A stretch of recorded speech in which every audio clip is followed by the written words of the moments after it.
بسم الله الرحمن الرحيم الحمد لله رب العالمين والعاقبة للمتقين الصلاة والسلام على أشرف الأنبياء والمرسلين وعلى آله وأصحابه أجمعين فأعوذ بالله من الشيطان الرجيم بسم الله الرحمن الرحيم رب اشرح لي صدري ويسر لي أمري واحلل عقدة من لساني يفقهوا قولي رب زدني علما رب زدني علما السلام علیکم ورحمۃ اللہ وبرکاتہ۔ فہم القرآن آسان طریقے سے آج اس کے پہلے سبق کے لیے میں آپ سب کو خوش آمدید کہتا ہوں۔ موقع کی مناسبت سے مجھے لگتا ہے کہ مجھے کلاس کا آغاز ایک واقعے کے ساتھ بطور لطیفہ کرنی پڑے گی۔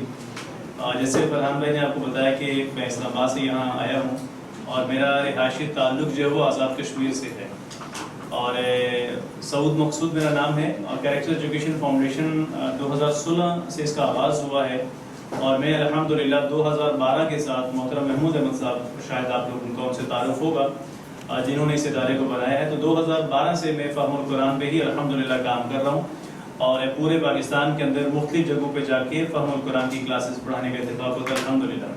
تو جیسے میں نے بتایا نا، میرا تعلق آزاد کشمیر سے ہے، تو جہاں میرا گھر تقریباً کچھ 15 کلومیٹر دور ایک جگہ ہے، تو وہاں پہ ایک قاری صاحب ہیں، ان کا نام ہے قاری عبدالغفور، ان کو کہتے ہیں عبدالغفور صاحب ہیں، اور عبدالغفور صاحب کا معمول یہ ہے کہ جب بھی وہ قبرستان کے قریب سے گزرتے ہیں نا تو وہ بآواز بلند کہتے ہیں۔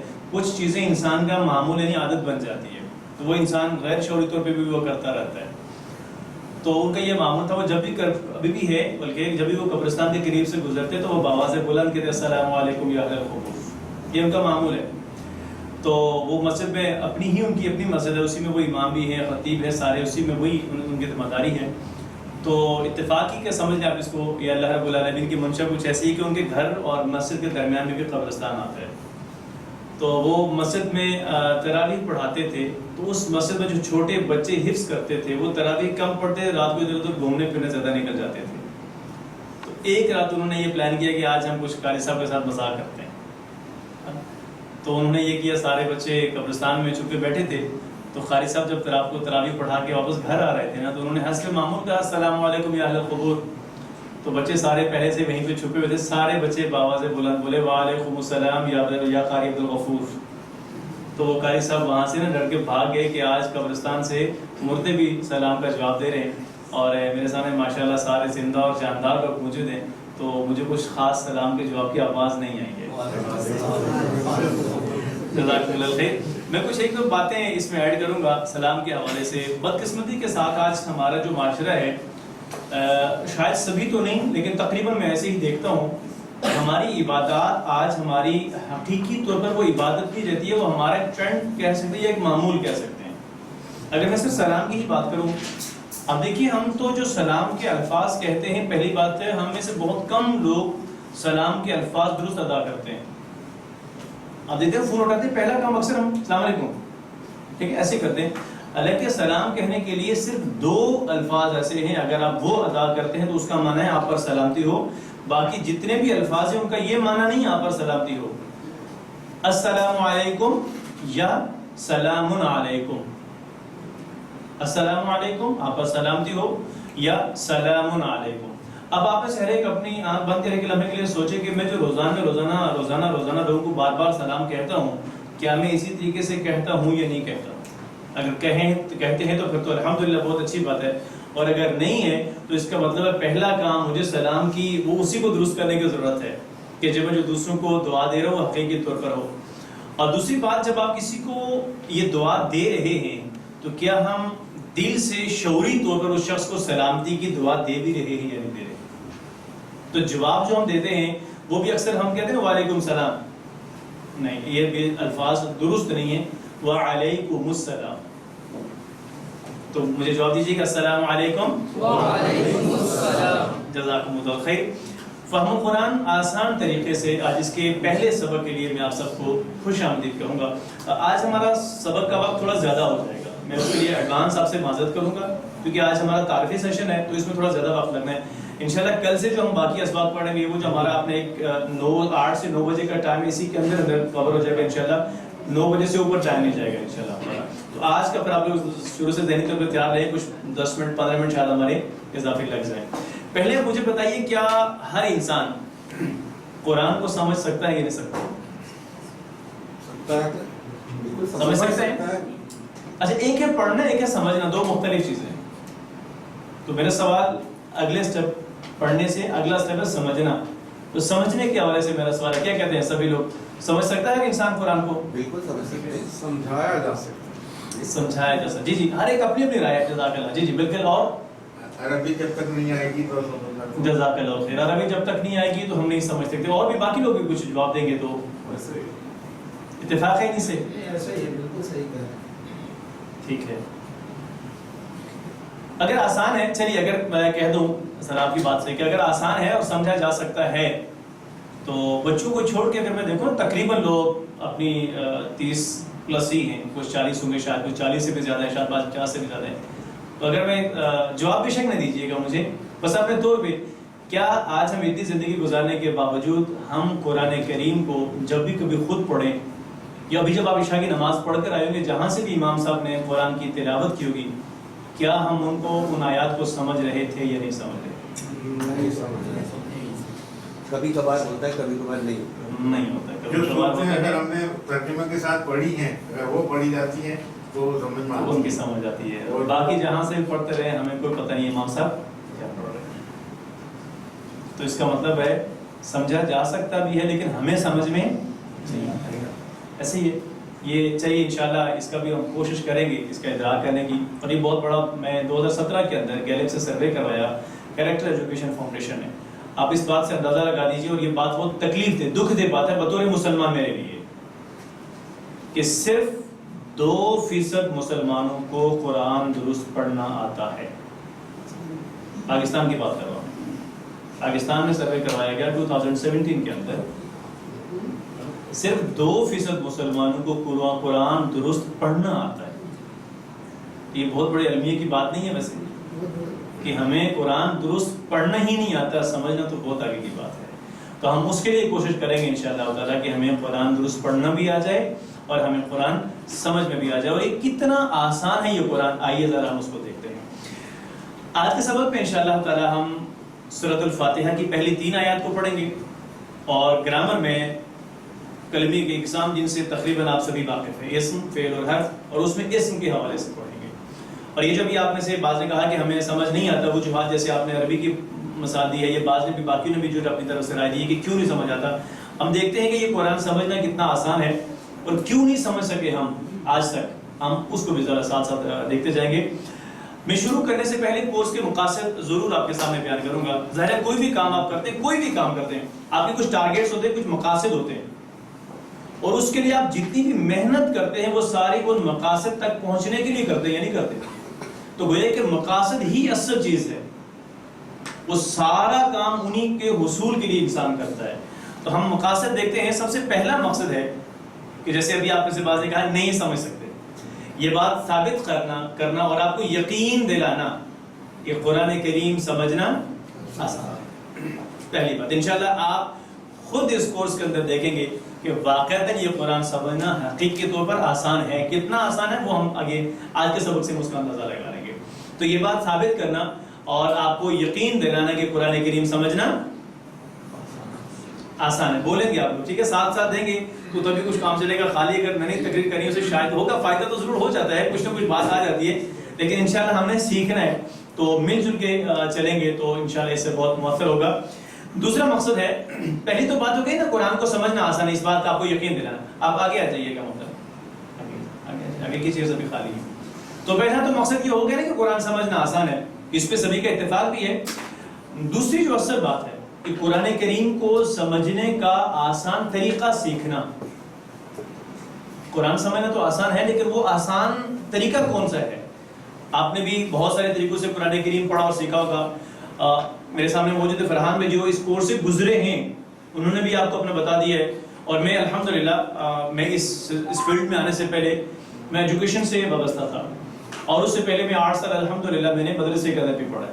میں اس سسٹم میں آنے کی وجہ آپ کو بتا رہا ہوں کہ جب میں اس اپنے ادارہ چلا رہا تھا تو اس 2012 کے جنوری سے تقریباً یہ کام شروع ہو گیا تھا قرآن فہمی کا عوام کے لیے اس پیٹرن سے پاکستان کے اندر. تو اس کے جو بنیاد کے 4 اساتذہ تھے ان میں سے 2 ایسے تھے کہ ان میں سے ایک میرے جب میں بچپن میں خود پڑھتا تھا میرے استاد تھے اور ایک میرے دوست تھے. تو ہفتے میں یعنی مہینے میں 2 دفعہ کلاسز ہوتی تھی اسلام آباد میں. تو وہ مجھے ہر ہفتے کہتے کہ سعود بھائی آپ آگے کلاس پڑھیں. بار بار مجھے فون کرتے روزانہ کرتے تو میں کہتا اچھا میرا نام لکھ دے میں آ جاؤں گا کلاس میں. تو جانے کا وقت ہوتا تو میں نہیں جاتا. اچھا کہتے ہیں جان چھوڑانے کے لیے بھی ہاں کرنی پڑتی تھی مجھے. میرے ایک پڑوسی ساتھی تھے وہ جب درمیان میں ایک دفعہ گئے انہوں نے یہ کلاس پڑھی تو جب وہ واپس آئے تو میں نے ان سے پوچھا یار وہ کیا سکھاتے ہیں مجھے آپ بتائیے. وہ مجھے بار بار فون کرتے میری جان نہیں چھوڑتے. میں نے ان کو ایسے کہا تو انہوں نے مجھے کچھ چیزیں بتائی بس وہ نماز کے الفاظ اسباق اور قرآن کی گرامر ہے یہ وہ چیزیں. تو میں نے کہا یہ تو میں نے 8 سال مدرسے میں لگائے ہوئے میں اپنے الفاظ بتا رہا ہوں. اس وقت میں نے کہا میں تو یہ 8 سال مدرسے میں سیکھے ہوں وہ مجھے ایک ہفتے میں کیا سکھائیں گے. تو اللہ رب العالمین کی منشا اور مرضی کچھ ایسی تھی کہ بلاخر 1 جون 2012 کو میں خود پہلی دفعہ یہ کلاس اس کورس کو اٹینڈ کرنے گیا. اور میں آپ کو اپنی ذاتی بات بتا رہا ہوں واللہ العظیم جب میں نے یہ کلاس پڑھی تو تب مجھے یہ احساس ہوا علم اپنی جگہ پر ہے اس کا انکار میں نہیں کرتا بالکل بھی. سمجھنا اور عمل کی حد تک مجھے اس وقت پتہ چلا کہ میں نے 8 سال میں کتنا سیکھا تھا اور اس ایک ہفتے میں نے میری زندگی میں کتنا چینج لایا وہ مجھے اس وقت پتہ چلا. اور اس وقت سے میں نے یہ ارادہ کیا اللہ سے دعا کی نیت کی کہ میں ہمیشہ اسی کام کو جاری رکھنا چاہتا ہوں. اور اللہ رب العالمین کا فیصلہ یہ تھا کہ ایک ہفتے کے بعد یعنی 1 جون سے 7 جون تک میں نے خود کلاس پڑھی اور 14 جون 2012 سے لے کر بھی اس ادارے کے ساتھ منسلک ہو گئی. اور یہ اس میں آپ کو خود اندازہ ہو جائے گا کہ قرآن کریم کو سمجھنے کا آسان طریقہ کار اس میں 2 چیزیں ہیں. پہلا ہے لفظی ترجمے کے ساتھ ہم ہیلپ لیں گے انشاءاللہ اس سے. اور دوسرا ایک میتھڈ ہے پڑھانے کا آج کل جدید دنیا کے اندر وہ استعمال کیجئے TPI یعنی ٹوٹل فزیکل انٹریکشن. آپ اپنے سینسز کا اس میں استعمال کرتے ہیں. کسی بھی چیز کے اندر آپ کے جتنے بھی حواس استعمال ہوتے ہیں تو وہ چیز اتنی ہی زیادہ مؤثر ہوتی ہے اتنی ہی زیادہ دیر تک وہ کیا رہتی ہے یاد رہتی ہے. تو یہ ہمارا دوسرا مقصد ہے کہ قرآن کریم کو سمجھنے کا آسان طریقہ کار سمجھنا. تیسرا مقصد ہے اور میں آپ خود اس کا مجھے آخر دن جواب دے کے جائیں گے بلکہ میں آج کی جو صبح کی یہاں پر ہماری کلاس ہوتی ہے خواتین کی میں اس میں سے فیڈ بیک دے رہا ہوں کہ میرے خیال میں کوئی ایک میری بہن بھی یہ نہیں کہتی ہوگی کہ جس نے یہ نہ کہا ہو کہ کم از کم میری نماز اس کورس کے کرنے کے بعد بہتر ہوئی ہے. میری نماز میں سکون آیا ہے. اور میں ڈھیروں مثالیں ہیں میرے سامنے. ایک کشمیر کے اندر ہی میں اپنے ادارے کی بات کروں گا جہاں پہ میں پڑھا رہا تھا. تو جب میں نے کورس کروایا تو ایک بہن تھی اس نے کہا کہ میں بچپن سے نمازی ہوں کیونکہ میرے گھر میں نماز کا ماحول تھا. بس اذان ہوتی تھی میں نماز پڑھتی تھی. کبھی سوچا نہیں تھا زندگی کہ میں نماز کیوں پڑھ رہی ہوں. کوئی احساس اور کوئی جذبات نہیں ہوتے تھے احساسات بھی نہیں ہوتے تھے. بس نماز کا وقت ہوا وضو کیا نماز پڑھی یہ میرا معمول تھا. لیکن یہ کورس کرنے کے بعد میں صرف جائے نماز پہ کھڑی ہوتی ہوں تو میری آنکھوں سے آنسو پہلے ہی آ جاتے ہیں اور مجھ میں وہ خوف پہلے ہی طاری ہو جاتا ہے کیونکہ اب مجھے پتہ چلا ہے کہ میں کرنے کیا جا رہی ہوں. آج ہم بھی نمازیں پڑھتے ہیں لیکن یہ نماز ہمارے اوپر کچھ اثر نہیں ہوتا اس نماز کا. دھیان ساری بھولی بھالی باتیں. وہ ایک واقعہ لطیفے کے طور پہ بھی کہہ سکتے ہیں حقیقت واللہ عالم ہے یا نہیں ہے مجھے خود اس کے بارے میں پتہ نہیں ہے کیونکہ سنا ہے یہ میں نے بھی. اور ایک صاحب نماز پڑھا رہے تھے تو انہوں نے 4 رکعت نماز پڑھانی تھی تو غلطی سے 3 پڑھا لی. تو جو پیچھے نماز پڑھنے والے تھے تو ان میں سے سلام کے بعد ایک شخص نے کہا مولانا آپ نے 3 رکعت نماز پڑھائی ہیں. تو انہوں نے پوچھا باقیوں سے بھی تو باقیوں نے کہا ہمیں کچھ محسوس نہیں ہوا کچھ اندازہ نہیں ہے مشکوک ہے ہم بھی نہیں شک ہے ہمیں بھی. تو ان سے پوچھا یار آپ اتنے یقین سے کیسے کہہ رہے ہیں.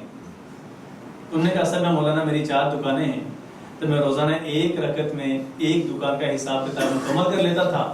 تو آج میں نے 3 دکانوں کا حساب کیا تھا تو آپ نے سلام پھیر دیا. اس کا مطلب ہے میری 4تھی دکان حساب کتاب سے رہ گئی یعنی کہ ہماری 4تھی رکعت ہم نے نہیں پڑھی ہے. شاید کہیں کہیں ہماری نمازوں کا بھی یہی حال ہوتا ہے. ہم نماز میں کھڑے تو ہوتے ہیں اللہ سے ہم کلام ہو رہے ہوتے ہیں لیکن ہمارا دھیان کہیں اور ہوتا ہے ہماری سوچ کہیں اور ہوتی ہے. تو یہ اس کورس کے نتیجے میں آپ دیکھیں گے انشاءاللہ تعالیٰ کہ نماز کو مؤثر طریقے سے پڑھنے کا طریقہ بتانا. پہلی بات مؤثر نماز کسے کہیں گے وہ نماز کے جو آپ کی زندگی میں اثر کرے. اور وہ اثر کون سا اثر ہے جو قرآن میں اللہ نے کہا ہے کہ تنہا عن الفحشاء والمنکر. یہ ہے وہ حقیقی اثر نماز کا کہ یہ نماز بے حیائی اور بری باتوں سے روکتی ہے. انشاءاللہ تعالیٰ آپ اس کورس کو کر کے دیکھیے آپ کو خود نظر آئے گا یہ آپ کی نمازوں کے اندر یہ اثر کہ جو آپ کو حقیقی طور پر اس برائی سے بے حیائی کی باتوں سے روکے گا. اور پھر اس کے مزید فوائد کیا ہے کہ نماز میں خوب دل لگے گا. ہم بغیر احساسات و جذبات کے پاس نماز پڑھتے چلے جاتے ہیں, شاید دل اس طرح سے نہیں لگتا نماز کے اندر. شاید میں سبھی کی بات نہیں کرتا, بلکہ جن جن کے اندر ہے تو وہ تو بہت ہی زیادہ اچھی بات ہے.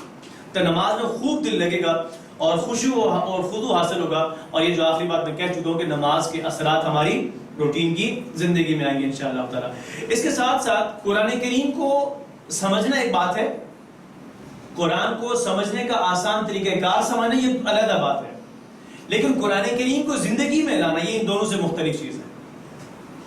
آپ کو قرآن سمجھ آ گیا الحمدللہ, لیکن اگر وہ سمجھنے کے بعد آپ کی زندگی میں نہیں ہے تو وہ سمجھنا اس درجے کا فائدہ مند نہیں ہے جتنا ہونا چاہیے.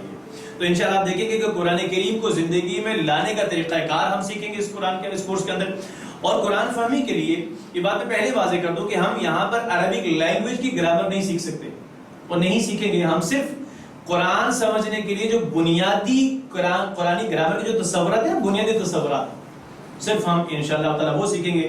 اور اس کے ساتھ ساتھ قرآن مجید کے اندر تکرار کے ساتھ یعنی بار بار آنے والے الفاظ کو اپنی روزمرہ کی عبادات کے اندر ہم دہرائیں گے.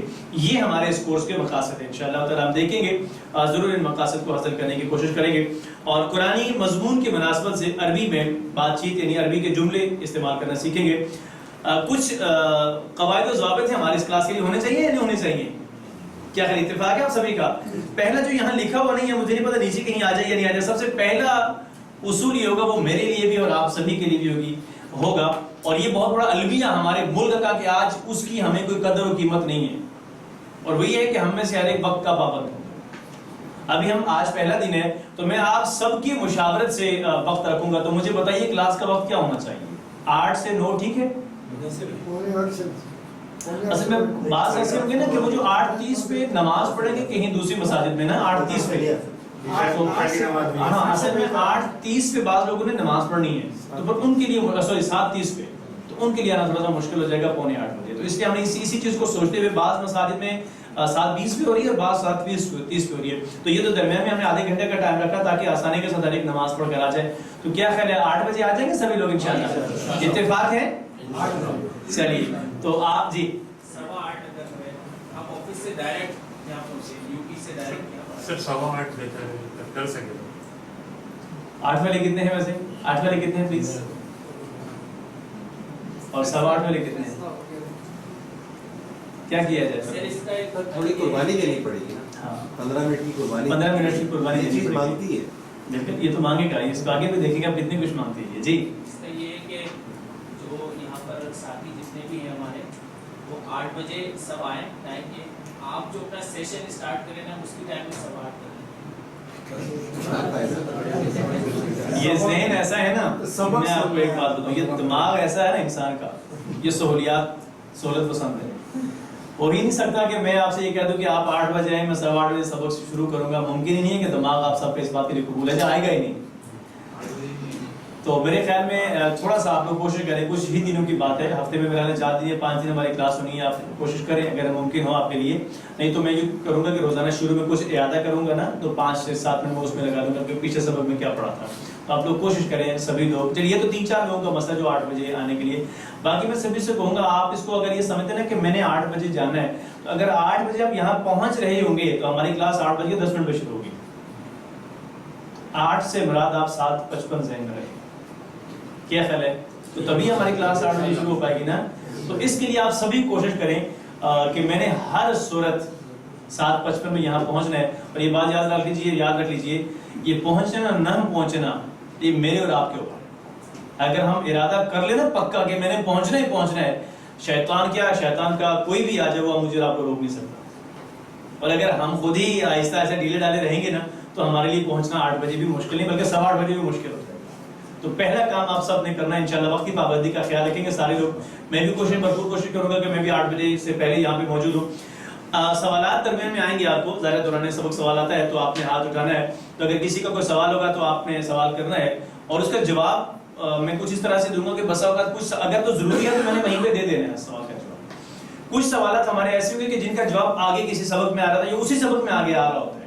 تو یہ کیونکہ ہمارے پاس ٹائم بہت کم ہے تو میں نے ایسے اشارہ کریں گے, دیکھ رہے ہیں آپ لوگ, اس سے مراد ہولڈ آن یعنی آپ بریک کیجیے, ہولڈ کیجیے, آپ کو آگے اس کا جواب مل جائے گا. دوسرا ایسا ہوگا کیونکہ دیکھیے میں نے پہلے کہا نا وقت ہمارے پاس کم ہے کہ کسی ایک ہی شخص سے سوال کا تعلق ہوگا یا ساری کلاس کے لیے ضروری نہیں ہوگا، تو یہ ایسے یہ 1 to 1 کا اشارہ ہوگا کہ آپ سبق کے بعد مجھ سے مل لیجیے، آپ کو اس کا جواب مل جائے گا۔ اور اس کے بعد جو چوتھی چیز ہے، کوئی بھی ٹیچر یاد رکھ لیجیے کامل نہیں ہو سکتا۔ میں خود ایک طالب علم ہوں، یہ اللہ کا کلام ہے اور اللہ کے کلام کے احاطہ کرنا کسی انسان کے بس کی بات نہیں ہے۔ تو اگر کوئی سوال ایسا ہے کہ جس کا جواب مجھے خود نہیں آ رہا ہوگا یا اس کا ہمارے سبق سے کوئی تعلق نہیں ہوگا، تو وہ میں ایسے اشارہ کر دوں گا کہ یہ بات تو میرے سر سے گزر گئی، تو آپ لوگوں کو اس کا کیا جواب ملے گا، ٹھیک ہے۔ کوشش کیجیے دوران کلاس اپنے موبائل کم از کم سائلنٹ پہ ضرور رکھیں، ٹھیک ہے، بند نہیں بھی رکھتے تھے، سائلنٹ پہ ضرور کر لیجیے گا۔ اور دوران کلاس آپ اپنی رائے، ٹریننگ کے دوران اختلافی گفتگو سے میں بھی اور آپ سبھی ہم سب کوشش کریں گے بالکل اسے اجتناب کریں گے، گریز کریں گے۔ اور دوران کلاس اگر کہیں آپ اپنی رائے دیتے ہیں تو ضرور رائے دیں، اور یہ ضروری نہیں ہے کہ آپ کی رائے سے سبھی لوگ اتفاق کریں، اتفاق کرنے والے بھی ہوں گے اور اختلاف کرنے بھی والے ہوں گے، اس لیے آپ دوسروں کی رائے کا بھی احترام کریں، اور کسی بھی سوال پر ٹرینر کی وضاحت کے بعد کوشش کریں آپ اس پہ مزید بحث نہ کی جائے۔ البتہ اگر آپ نے اس پہ ٹرینر کو یا مجھے کچھ بتانا بھی ہے تو سبق کی اختتام کے اوپر آخر میں پھر آپ مجھے بتائیے گا، تاکہ اس میں میری بھی تصحیح ہو جائے گی۔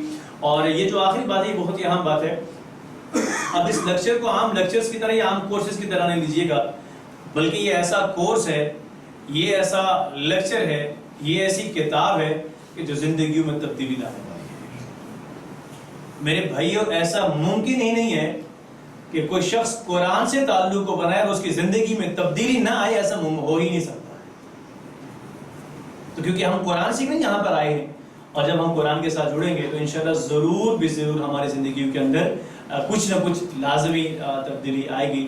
اور آپ میں سے جن جن کے گھروں سے یہاں پر لوگ صبح کے وقت آگے پڑھتے ہیں وہ شاید دیکھ رہے ہوں گے کہ کیا واقعتاً اس کورس کے کرنے کے بعد زندگی میں کچھ فرق آیا ہے، کچھ بدل ہے یا نہیں ہے، وہ اس کا جواب آپ کو دے سکتے ہیں۔ تو اللہ رب العالمین سے ہم شروع کرنے سے پہلے اللہ تعالیٰ سے دعا کریں گے کہ اللہ تعالیٰ ان سب لوگوں کو اس کا بہترین بدلہ عطا کرے کہ جنہوں نے اس کورس کو بنایا ہے۔ میرے پاس وقت بہت کم ہے، میں مختصراً نام لوں گا، ڈاکٹر عبدالعزیز عبدالرحیم، آپ سرچ بھی کر سکتے ہیں، یوٹیوب پہ بھی دیکھ سکتے ہیں ان کو۔ سعودی عرب کے اندر ہوتے ہیں، کنگ فہد یونیورسٹی کے اندر ایز اے پروفیسر وہ کام کر رہے ہیں۔ امریکہ سے انہوں نے پیٹرولیم کے اندر پی ایچ ڈی کی ہے، اور انہوں نے قرآن کی ایک آیت پڑھی، وَلَقَدْ يَسَّرْنَا الْقُرْآنَ لِلذِّكْرِ فَهَلْ مِن مُدَّكِّرٍ۔ اللہ نے سورہ قمر میں یہ بات 4 بار کہی ہے، اور البتہ تحقیق ہم نے قرآن کو نصیحت حاصل کرنے کے لیے آسان کیا۔ کوئی ہے جو نصیحت حاصل کرے؟ ڈاکٹر صاحب کہتے ہیں کہ یہ آیت جب میں نے شعوری طور پہ پڑھی، پہلے بہت دفعہ پڑھی ہوگی، جب میں نے یہ آیت شعوری طور پہ پڑھی تو میں ظاہر بیسکلی وہ ہندوستان کے، انڈیا کے رہنے والے، انہوں نے کہا کہ فوراً جب میں نے سوچا کہ پاکستان اور ہندوستان کے اندر ایک عام آدمی، جیسے ابھی آپ نے بھی کہا کہ قرآن تو نہیں سمجھ رہا، اس کے لیے قرآن سمجھنا مشکل ہے، اور اللہ کہہ رہے ہیں کہ ہم نے سمجھنے کے لیے آسان کر دیا، تو پھر وہ آسانی کہاں ہے؟ اس آسانی کو ڈھونڈنے کے لیے انہوں نے پہلے 20 سال لگائے۔ 20 سال لگانے کے بعد یہ جو 14 گھنٹے کا آپ کورس کریں گے نا، یہ 20 سال کی ریسرچ کا نتیجہ ہے۔ اور میں یہ چیز آپ کو میں نے سبق کے درمیان میں بتانی تھی، میں آغاز میں بتا رہا ہوں، اس 20 سال کی ریسرچ کے بعد جو 14 گھنٹے کا میں اور آپ کورس کریں گے، اس کے اندر آپ 50% قرآن کے الفاظ انشاءاللہ ہم سیکھ لیں گے۔ ابھی آپ لوگ سوچنا کہ یہ ایسے ہی مانا، یہ بات نظر نہیں آ رہی ہے نا کہ صرف 14 گھنٹے کے اندر 50% قرآن نہیں میں کہہ رہا، 50% قرآنی الفاظ انشاءاللہ تعالیٰ آپ کو دیکھیں گے کہ وہ سکھا سکتے ہیں یا نہیں سکھا سکتے ہیں۔ اللہ رب العالمین سے ہم یہ دعا کرتے ہیں کہ اللہ رب العالمین ڈاکٹر صاحب کو اور ان کی پوری ٹیم کو اس کا بہترین بدلہ عطا کرے۔ آپ تک جنہوں نے بالخصوص اس بات کو پہنچایا ہے، ان کے لیے بھی ہم اللہ رب العالمین سے دعا کرتے ہیں کہ اللہ تعالیٰ ان سبھی کو بھی اس کا بہترین بدلہ عطا کرے۔ اور بہت ہی مبارکباد کے مستحق ہیں آپ سبھی لوگ، عمر کے جس حصے میں بھی، یہاں چھوٹے بھی موجود ہیں، بڑی عمر کے بھی موجود ہیں، آپ سبھی طالب قرآن ہیں۔ یہ کوئی چھوٹی بات ہے، آپ قرآن کے طالب علم ہیں، اور قرآن کو سیکھنے اور سکھانے والے کہ اللہ کے لیے اللہ کے نبی صلی اللہ علیہ وسلم نے کیا فرمایا ہے، خیرکم من تعلم القرآن وعلمہ۔ یہ حدیث آپ بہت دفعہ شاید سنا بھی چکے ہوں گے، سنی بھی ہوگی، لیکن اس کو سمجھنے کی ذرا کوشش کیجئے۔ آج سے ایک چیز اور آپ اپنی زندگی میں لائیے کہ آپ جو بھی کوئی قرآنی آیت یا حدیث پڑھے نا، اس کو شعوری طور پہ پڑھے کہ یہ میرے لیے ہے۔ اب اس حدیث کو آپ اپنے لیے لے کے دیکھیے۔ اگر میں یہ کہوں کہ اللہ رب العالمین کے ہاں دنیا کے اندر جتنے بھی انسان ہیں ان کا ایک معیار ہے، بہترین لوگوں کا ایک معیار ہے کہ فلاں فلاں انسان کیا ہے دنیا میں بہترین ہے. خیرکم من تعلم القرآن وعلمہ، تم میں سے بہترین ہے وہ شخص جو قرآن سیکھے اور سکھائے. تو اس کا مطلب یہ ہے کہ اس وقت قرآن پر جتنے بھی اللہ کے انسان ہیں ان میں سے جو لوگ بہترین ہیں ان سبھی بہترین کی لسٹ میں آپ سبھی کا نام شامل ہے. اور یہ کوئی چھوٹی بات نہیں ہے کہ ہم اللہ کے ہاں دنیا کے بہترین لوگوں میں سے، اور جب تک اس قرآن کے سیکھنے اور سکھانے کے ساتھ جڑے رہیں گے ہمارا شمار دنیا کے بہترین لوگوں میں سے ہوگا. اور اپنے مقام کو ذرا اس اور حدیث سے پہچانیے کہ آپ کا کیا مقام ہے. کہ اللہ کے نبی صلی اللہ علیہ وسلم نے فرمایا کہ اللہ کی نورانی مخلوق فرشتے طالب علم کے لیے اپنے پروں کو بچا دیتے ہیں. میرا اس بات پہ یقین ہے کامل اللہ کی قسم کہ اس وقت اللہ کے فرشتوں نے آپ سبھی کے پاؤں کے نیچے اپنے پروں کو بچایا ہوگا. اور یہ ایک انسان کے لیے کوئی چھوٹا مقام نہیں ہے، اس میں میرا اور آپ کا کوئی کمال بھی نہیں ہے.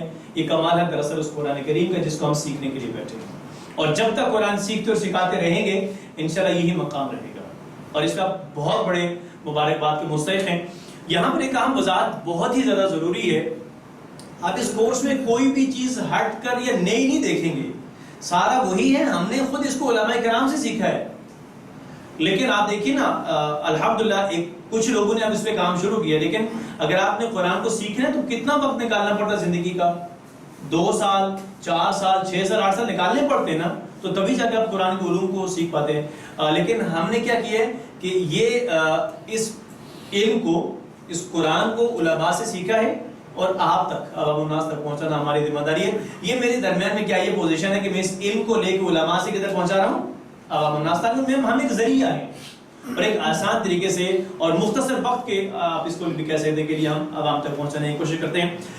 قرآن کریم کو اب ہم سمجھنا شروع کرتے ہیں تو پہلے یہ چیز دیکھتے ہیں کہ قرآن کریم کو سمجھنے کے لیے کیا کچھ ضروری ہے. سب سے پہلی بات ہے ہم اس چیز کو سمجھنے کے لیے الفاظ کو لیں گے. کس کو لیں گے؟ الفاظ سے ہی تو پورا قرآن کریم بنا ہوا ہے نا. حروف سے الفاظ بنتے ہیں اور الفاظ سے کیا بنتے ہیں؟ فکرے بنتے ہیں. تو ہم الفاظ کی طرف چلتے ہیں. حافظ مدنی مصحف یہ آپ کے سامنے مصحف ہے جس کو حفظ کرنے کے لیے زیادہ تر مدینہ میں استعمال کیا جاتا ہے. پاکستان کے اندر بھی ہے.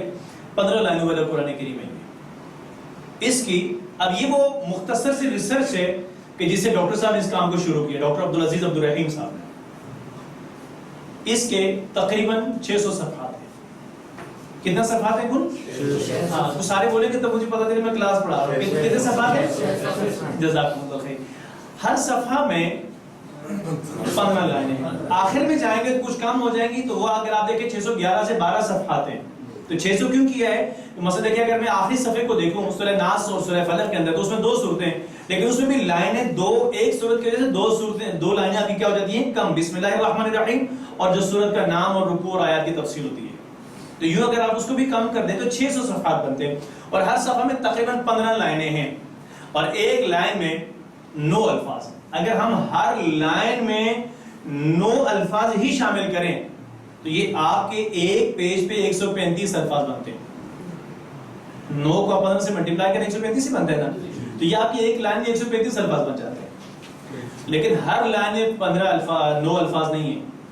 کچھ میں کم بھی ہے نا، 6 ہیں کچھ میں 7 الفاظ ہوں گے، کچھ میں 8 ہوں گے. تو اس کو راؤنڈ فگر کیا ہے اوسطاً جس کو کہتے ہیں تقریباً. تو ایک صفحے پر حافظ مدنی مصحف کے ایک صفحے پر تقریباً 130 الفاظ ہیں.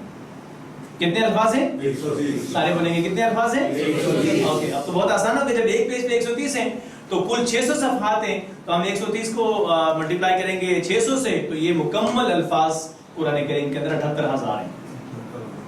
پورے قرآن مجید میں تقریباً کتنے الفاظ ہیں؟ 78,000. پہلی بات تو یہ ہمیں سمجھ میں آ گئی ہے. تو گویا کہ ہم نے کتنے الفاظ سیکھنے ہیں؟ سارے بولیں کتنے سیکھنے ہیں؟ جب آپ 78,000 کہتے ہیں بہت بڑی فگر آتی ہے تو آپ پریشان نہیں ہیں. آپ نے 78,000 نہیں سیکھنے. آپ بھی دیکھتے ہوں گے رمضان میں آپ قرآن کریم پڑھتے ہیں نا، حفاظ سے سنتے ہیں نا. تو ہمارے یہاں تو اکثر ہوتے ہیں بعض حفاظ تھوڑے جلدی پڑھتے ہیں نا، معذرت کے ساتھ یہاں بھی حفاظ موجود ہوں گے. بعض میں نے سبھی کا نہیں کہا اس لیے. تو ہمارے اکثر کہتے رہتے ہیں باقی تو ہمیں سمجھ میں نہیں ہے، حافظ صاحب نے کیا پڑھا ہے بس یعلمون و تعلمون ہی سمجھ میں آیا ہے. کیا مطلب وہ یعلمون و تعلمون بار بار ریپیٹ ہو رہا ہے. تو یہ جو الفاظ کی ریپیٹیشن ہے نا، ایک لفظ کو بار بار استعمال کیا جاتا ہے. اگر آپ یہ ریپیٹیشن نکال دیں تو ایک لفظ کو ایک ہی دفعہ شامل کریں تو یہ صرف 17,000 ہے، 78,000 نہیں ہے. 17,000 ورڈز ریپیٹیشن کے ساتھ قرآن کریم میں کتنی بار آئے ہیں؟ 78,000. تو گویا کہ ہم نے صرف 1700 سیکھنے، 17,000 سیکھنے بھائی. 1700 الفاظ سیکھ لیے تو آپ نے پورا قرآن سیکھ لیا. 17,000.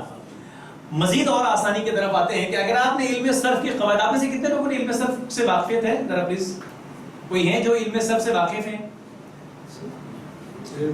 کوئی بھی نہیں ہے. چلیے کہا جاتا ہے مشکل ہے، لیکن میں اسے اتفاق انتہائی آسان ہے اور انتہائی آسان طریقے کے ساتھ اگر آپ سیکھ لیتے ہیں تو آپ کے لیے 17,000 نہیں بلکہ صرف 4,500 الفاظ رہ جاتے ہیں. ٹھیک ہے، تو گویا کہ ہم نے کتنے الفاظ سیکھنے ہیں؟ 4,500 الفاظ. آپ جب 4,500 الفاظ سیکھیں گے تو گویا کہ آپ نے 78,000 الفاظ سیکھے. تو پہلا تو یہیں سے وہ بہت بڑی جو ہوتی ہے نا فکر 78,000 والی، وہی کم ہو گئی. ہم نے 4,500 الفاظ سیکھنے، انشاءاللہ سیکھنے جی سیکھنے انشاءاللہ ہر ایک نے سیکھنے ہیں انشاءاللہ تعالی. ٹی پی آئی کے ذریعے یہ جو 14 گھنٹوں کا آپ کورس کریں گے نا، اس میں ہم صرف 125 الفاظ سیکھیں گے.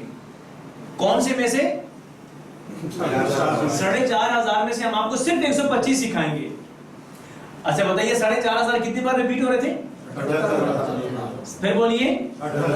یہ جو میں نے کہا نا 20 سال کی ریسرچ ہوئی ہے، اس کا نتیجہ دیکھیے کہ آپ نے صرف 125 الفاظ سیکھنے ہیں جو کہ قرآن کریم کے اندر تقریباً 40,000 بار ریپیٹ ہوتے ہیں. تو گویا کہ ہم صرف 14 گھنٹوں کے اندر 50% قرآن ورڈز انشاءاللہ کیا کر لیں گے. اور اس کے لیے میں آپ سے آج ہی کہہ رہا ہوں 14 لیسن آپ پڑھ لیں. 15 جب لیسن ہوگا آپ لوگ خود مجھے بتا کے جائیں کہ واقعتاً آپ نے 50% قرآن ورڈز سیکھے یا نہیں سیکھے، یہ آپ خود بتائیں. میں آج نہیں بتا رہا اس کے بارے میں. اس کے لیے ظاہر ضروری ہے میں آپ سب سے کہوں گا کہ اس کلاس کو آپ اٹینڈ کریں. ایک چیز کا آپ نے سبھی نے خیال رکھنا ہے کہ درمیان میں کوئی لیسن رہ نہ جائے، کیونکہ جب درمیان میں کوئی لیسن آپ کا رہ جائے گا نا تو یہ جو بات ہم نے فار ایگزامپل پڑھی ہے یا یہ جو ہم نے الفاظ سیکھے 125، تو درمیان سے تو جس سبق میں آپ نہیں تھے تو وہ الفاظ تو پھر آپ نے نہیں سیکھے نا، تو وہ ربط رکھنا بھی مشکل ہو جائے گا اور سیکھنے میں بھی تھوڑا سا مشکل ہو جائے گا. اس کے لیے میں آپ سب سے یہ گزارش کروں گا، آپ نے بہت الحمدللہ زندگی گزاری ہوگی، سیکھا بھی ہوگا، بہت ساری جگہوں پہ سکھا بھی رہے ہوں گے، پڑھ بھی رہے ہوں گے، پڑھا بھی رہے ہوں گے. آپ سے یہ 14 دن آپ یہ 14 گھنٹے نکالنے کا ارادہ کر لیں اور کوشش کریں آپ نے نکالنا ہے. اور اس کے لیے میں بتاؤں کہ جیسے فرحان میں نے ابھی آپ سے کہا، میں پچھلے 2 ماہ سے تقریباً یہاں کراچی کے اندر موجود ہوں، اور حالانکہ اس سے پہلے صرف میں ایک ہی کلاس پڑھانے کے لیے آتا، وہی پڑھا رہا تھا. اسی کلاس کے دوران جو ہماری بہنیں انہوں نے مجھے 3-4 دفعہ کہا کہ سر آپ ہمارے مردوں کے لیے بھی کلاس کا انتظام کریں. تو اس کے لیے پھر میں نے کہا ٹھیک ہے آپ راضی کریں لوگوں کو، میں وقت دینے کے لیے تیار ہوں. لیکن میں اگر یہ بات مجھے کہنی چاہیے نہیں، ظاہر ہے ہم قرآن کے لیے کام کر رہے ہیں. آفیشیلی مجھے اس کلاس کے لیے کسی بھی طور کوئی کسی قسم کی ذمہ داری نہیں تھی، لیکن ظاہر ہے میں نے کہا جب ان کی طلب ہے تو مجھے سکھانے میں کیا حرج ہے.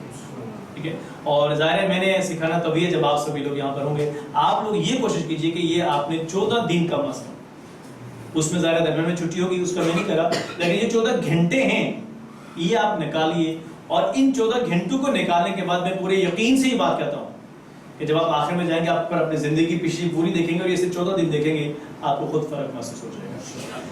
یہ آپ کے سامنے ایک صفحہ ہے، کچھ اس ملٹی میڈیا کی وجہ سے تھوڑا سا کلر کلیئر نہیں ہے. یہ دیکھ رہے ہیں جو الفاظ تھوڑے سے چھپائے ہوئے ہیں اور کچھ الفاظ ہیں جو بالکل چھپائے ہوئے نہیں ہیں. آپ صرف جب یہ 14 اسباق پڑھ لیں گے اس کے بعد آپ جو کہہ رہے ہیں نا 50% قرآنی ورڈز آپ سیکھ چکے ہوں گے. یہ جو الفاظ بلیک کلر کے اندر کلیئر نظر آ رہے ہیں یہ وہ ہوں گے جو آپ نے نہیں پڑھے ہوں گے، باقی سارے آپ نے پڑھ لیے ہوں گے.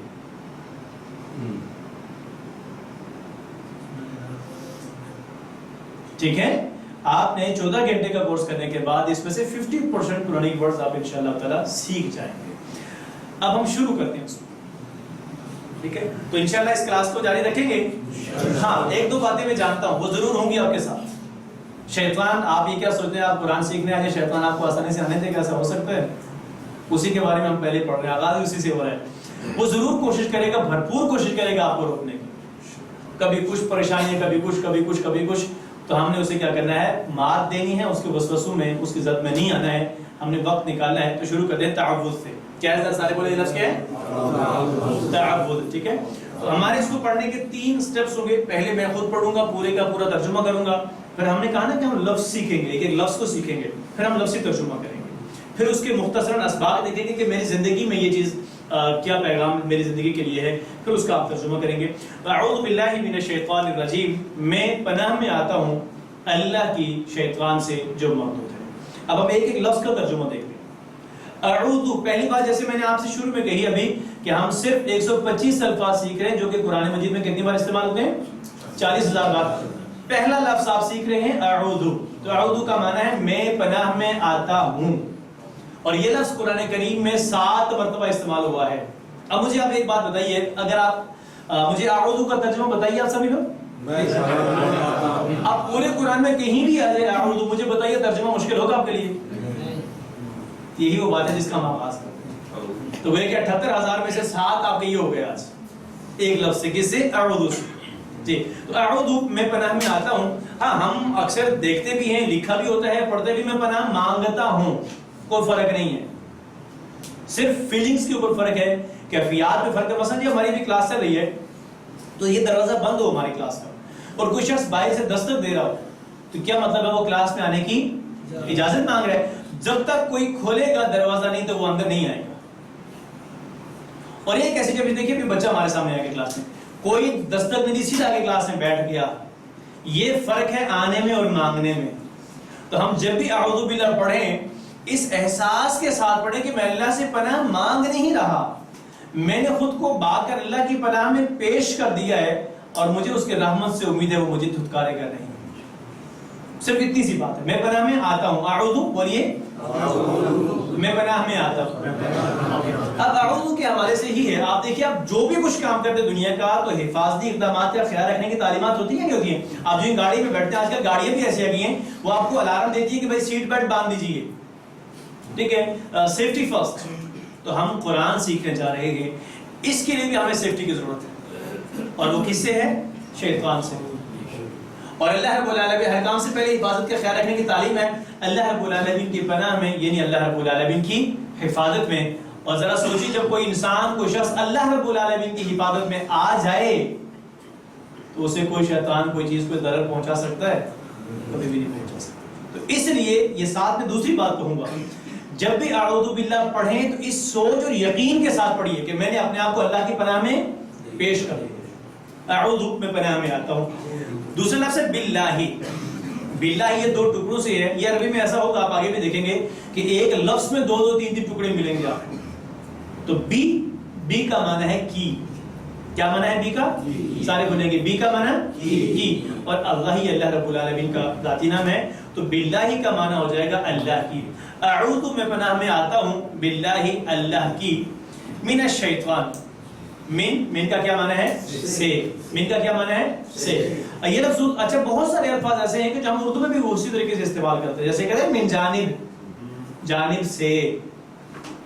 اور قرآن کریم کے اندر تقریباً 80 سے 85% الفاظ وہ ہیں کہ جو اردو میں بھی ویسے ہی بولے اور لکھے جاتے ہیں، اردو میں بھی ویسے ہی استعمال ہوتے ہیں. لیکن بات یہ کہ ہم ان کو ذرا سمجھنے کی کوشش کریں گے، تب جا کے ہم ان کو معلوم کر سکیں گے.